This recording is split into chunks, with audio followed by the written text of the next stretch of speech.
Imagine a land so wide and flat that a child could believe the whole world was made of grass and sky.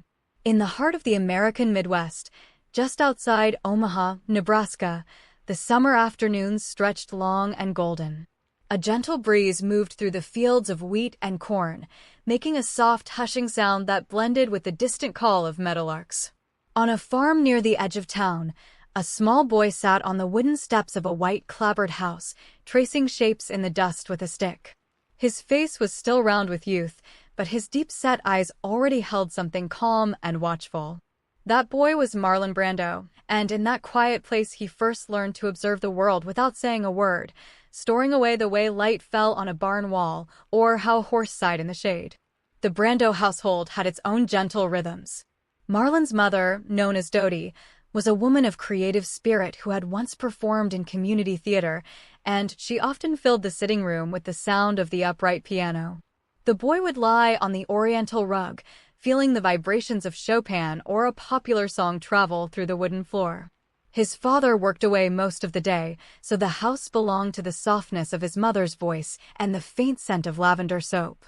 Sometimes, after dinner, the family would gather on the porch while the sun melted into a wash of peach and lavender behind the distant cottonwoods.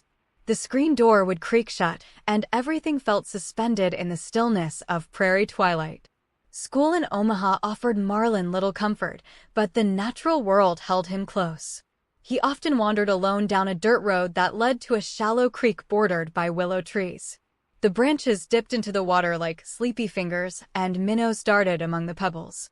He would kneel and watch the ripples for what seemed like hours, feeling the cool mud between his toes and listening to the hum of dragonflies. That patient watching, the ability to be completely still and take in the tiniest details, became a kind of secret training. In later years, when he stood on a film set, he could summon that same focused quiet, as if he were again a barefoot boy studying the sheen of minnow scales in the afternoon sun. Summers brought the county fair just a few miles away, and Marlon sometimes went with his sisters. The fairgrounds were a place of soft, dusty light and the sweet smell of kettle corn. Carousel horses rose and fell to the tinny notes of a calliope, their painted eyes wide and unchanging. The boy would stand at the edge of the field, watching the motion without needing to join it. He was fascinated by faces, the tired smile of a farmer, the puckered concentration of a woman judging a pie contest. He stored them away like photographs, understanding early that people revealed themselves most truly in unguarded moments. When the sun went down and the strings of electric bulbs flickered on, the whole fair took on a honeyed glow that wrapped around him like a blanket. In the Brando home, the attic was a secret world. Wooden steps led up to a room filled with trunks of old clothes, stacks of National Geographic magazines, and a window that looked out over the roof slope. Marlon would climb up there on rainy afternoons, when the drumming on the shingles made the space feel like a ship at sea. He would leaf through photographs of distant places, mountains in Tibet, Venetian canals, the jungles of the Amazon, and imagine walking through them. The attic smelled of cedar and thyme, and dust motes drifted lazily in the shafts of gray daylight. Those afternoons taught him the power of escape, the art of retreating into a quiet inner landscape where the noise of the world couldn't follow. Evenings were often spent in town, where the street lamps came on one by one and cast pools of amber on the brick sidewalks. Marlon might stroll past the drugstore window, watching the soda jerk wipe down the marble counter in slow circles, or pause outside the movie theater to study the posters behind glass. The films of the 1930s promised glamour and adventure, but the boy was drawn less to the action than to the faces in the still photographs, the way a star's expression could hold a whole story in a single glance. He would walk home beneath a canopy of stars so numerous they seemed to breathe, his footsteps the only sound on the empty road, and he carried with him the strange certainty that someday he would step into those stories himself. Summers faded into crisp autumns, and the cottonwoods turned bright yellow along the creek. Marlon, now a teenager, was sent briefly to a military academy, but the rigid structure never took root in him. His mind always wandered back to the open land, the rustle of dry corn stalks, the particular silence that falls just before the first snow. Those early years in Nebraska imprinted on him a sense of space, not just physical space, but the room to feel emotions deeply and let them settle like sediment at the bottom of a glass. The prairie taught him patience, the long horizon a hint that the world was large and life would unfold in its own time. Many years later, when he had become a name known across continents, Brando would sometimes speak of Omaha in a soft, distant voice. He remembered the way morning light came through the kitchen window and painted a trapezoid of gold on the linoleum floor. He remembered the windmill on a neighbor's property turning with a rhythmic creak that sounded like a lullaby. The boy who once traced shapes in the dust had vanished, but the quiet observer remained, always searching for stillness in the middle of noise. And so, as you let your own breathing slow, picture that wide Nebraska field under a setting sun, the grass whispering secrets, and a small figure on a porch step watching the day gently close its eyes. Now let your mind travel east, away from the broad plains, until you reach a city of canyons made of brick and stone. New York in 1943 was a place of hurried footsteps and L train shadows, but tucked among the busy streets were islands of quiet.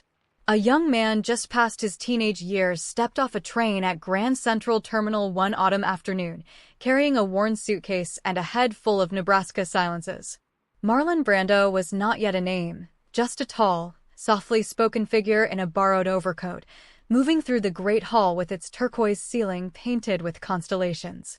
The golden light from the arched windows fell across the marble floor in long, patient stripes, and the murmur of travelers felt like a gentle tide. He found his way to a boarding house on a tree-lined street in the West Village, where the brownstones stood shoulder to shoulder like old friends. The steps were worn smooth by decades of comings and goings, and black iron railings framed each entrance. In his small room on the third floor, a single window looked out onto a courtyard with a lone sycamore whose leaves were just beginning to turn. The radiator ticked inside as the evening chill crept in, and the smell of someone's soup drifted up from the kitchen below. Brando would sit on the edge of the narrow bed, listening to the distant sound of a radio playing Benny Goodman, and feel a new kind of stillness, the solitude of a stranger in a vast city. His destination each morning was the new school for social research, where the dramatic workshop was held in a modest building on West 12th Street. He walked past neighborhood shops with awnings striped green and white, past flower carts bursting with late roses, past the corner newsstand where the vendor knew everyone by name. The streets were never truly silent, but the noise was layered: honking cabs, children playing stickball, the clatter of a milk bottle on a stoop, and somehow it all blended into a comforting hum. Brando moved with an unhurried gait, taking in the way sunlight caught the fire escapes and cast intricate shadows on the red brick walls. He was gathering textures without even knowing it. Inside the workshop, the classroom was a high-ceilinged room with tall windows facing the street. The wooden floor had been polished by countless rehearsals, and the scent of rosin and old books hung in the air. Students sat in a loose semicircle while Stella Adler, a woman with fierce eyes and a voice like warm brandy, spoke about the art of truthful acting. She was a disciple of Konstantin Stanislavski's system, brought over from the Moscow Art Theater and reshaped into something more American. Adler believed that an actor did not just pretend an emotion, he traced the emotion back to a real, sensory memory in his own life. This idea that the quiet details stored in a person's past could be the fuel for art struck Brando like the sound of a perfectly struck bell. Stella Adler saw something untamed in the young man from the Midwest. He was often silent during discussions, leaning back in his wooden chair with his hands folded across his chest, but when he rose to perform an exercise, the room shifted. In one early session, the assignment was to imitate an animal, not just its movement, but its inner state.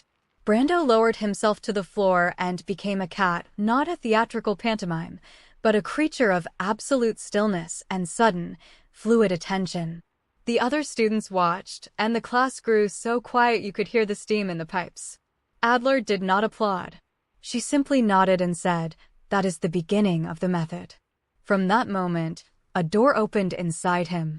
The method, as taught by Adler and later refined by Lee Strasberg at the Actors Studio, was less a technique and more a way of living inside a character. Brando learned to use the hours he spent as a boy watching the creek, the sensory memory of cool water, and the smell of damp earth, to ground his performances in something real. The classroom became a sanctuary of unspoken trust. After class, he would sometimes linger by the tall windows, watching the street lamps flicker on, while the last of the autumn leaves skittered along the sidewalk. The city, so big and indifferent, began to feel like a second teacher, offering its own endless catalog of faces, voices, and the particular silver light of late afternoon in the village. Evenings found him in the automat on 57th Street, where a nickel bought a cup of coffee and a slice of pie. The room was filled with the gentle clink of dishware and the murmur of solitary diners. Brando would choose a table near the back, where the chrome trim reflected the warm glow of the overhead lamps, and he would study people.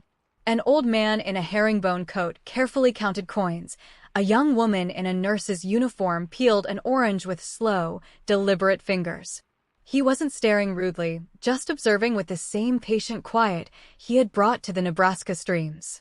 He was filling an inner library of human moments, cataloging the way a hand settled on a tabletop or an eye shifted just before a smile. One night, walking home through Washington Square Park, he stopped under the great arch and looked up at the moon caught between the branches of an elm. The fountain was dry for the season, and the benches were empty except for a single figure wrapped in a blanket. Brando stood there for a long while, feeling the cold air on his cheeks and the distant thrum of traffic on Fifth Avenue. He thought of his mother at the piano, of the screen door slamming shut on a summer evening, and he understood that all those memories were raw material. The boy from Omaha had come to the city to learn how to turn stillness into language, silence into an art form. With the moon hanging polite and pale above the village, he walked on, his footsteps soft on the flagstones, ready for everything the quiet hours might teach him. Let us leave the village streets for a moment and travel west again, to a city surrounded by orange groves and ocean mist. In 1950, a film studio invited Brando to play a character unlike any he had tackled. The movie was called The Men, and it told the story of a war veteran who returns home paralyzed from the waist down. But there will be no battlefield images here, no noise of conflict. Instead, imagine the hush of a long institutional corridor, the smell of antiseptic and freshly laundered sheets, and the pale winter sunlight falling through high windows. Brando, now a professional actor of 25, arrived at a rehabilitation hospital in Van Nuys to prepare for the role, and he did something very simple. He checked in as a patient. For one full month, he lived among the men on the ward. He used a wheelchair every day, learned to navigate the corridors and doorways without using his legs, and let the nurses treat him exactly like any other resident. The hospital had been a former army facility, and its architecture spoke of order and calm. Long hallways were painted a soft mint green, and the linoleum floors gleamed under the light of frosted glass fixtures. Every morning, orderlies pushed a cart of juice and oatmeal down the hall, and the sound of its rubber wheels squeaking gently became a kind of clock. Brando listened to that rhythm, to the easy banter of the men, and to the long silences between words. The ward was a place of quiet bravery.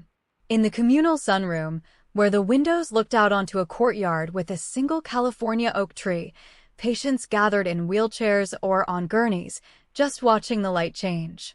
Brando would sit among them, a thin blanket over his lap, and observe how a man's spirit could fill the space that his legs no longer could. He noted the careful way a veteran named Charlie lit a cigarette with a Zippo, how another man named Norm would turn the pages of a magazine using a mouth-held stick. There was no self-pity in that room, only the steady, unspoken understanding of men who carried heavy things inside. The sun would move across the wall in a slow, golden rectangle, and Brando let that quiet dignity seep into his bones. The therapeutic pool was another place of suspended time. The water was kept warm, just above body temperature, so that paralyzed limbs could float free of gravity. Through a wall of glass bricks, a soft white light diffused into the room, making the surface shimmer like molten opal. Brando, in a bathing suit, would slide from his chair into the water with the help of an orderly and simply float. He felt the curious weightlessness of a body that could no longer stand, and he understood that this sensation, this surrender, was the key to the character.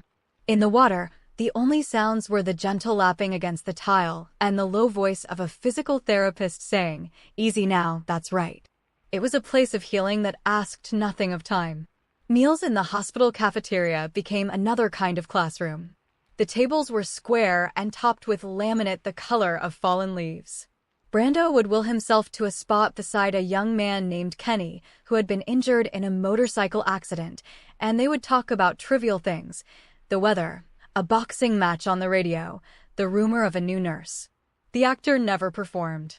He simply existed within their world, and in that existence, he gathered the tiny details that would later inform every gesture: the way Kenny adjusted his fork, the way another man would tuck a napkin under his chin with a sidelong glance.